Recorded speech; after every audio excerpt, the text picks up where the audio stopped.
Last evening breaking news. আজকে কিরকম ভিড় মনে হচ্ছে স্যার? অনেক অনেক অনেক অনেক গ্যাঞ্জাম, অনেক গ্যাঞ্জাম। রাত্রি হতে চললো কিন্তু গ্যাঞ্জামের শেষ নাই। কেনাকাটা তাহলে ভালোই চলছে। ভালোই চলছে, বৃষ্টিতে বাজার হাট। The last evening of Eid Uzzoha at the ground of Kaliachok Chowrangi.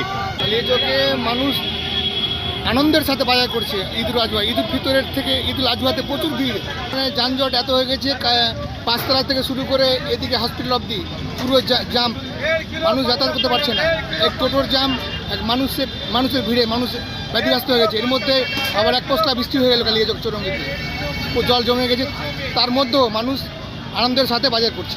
এই আনন্দের সঙ্গে বাজার করার পিছনে আমি যেটা দেখতে পাচ্ছি, মানে কোনো রকম হ্যাঁ বা না এর কোনো দরকার নেই। আগামীকাল ঈদ উজ্জোহা, তার লাস্ট ইভিনিং এটা, সেই জন্য মানুষ যতটা সম্ভব নেমে পড়েছে। আর এতে করে কালিয়াচক পুরোপুরি বিগ ট্রাফিক জ্যাম্পের আরও একটা জ্বলন্ত প্রমাণ সৃষ্টি করছে। এটাই দেখলেন আপনি, যেখানে বিভিন্ন জায়গার বাজার, বিভিন্ন জায়গার মার্কেটগুলো যে টাইমে আমরা বন্ধ হতে দেখেছি, কালিয়াচক চৌরঙ্গি কিন্তু তার উল্টো একটা দিক। আপনারা মনে করছেন সময়ে সময়ে সেটা যে বাণিজ্য নগরী, এটা কিন্তু তারও একটা প্রমাণ।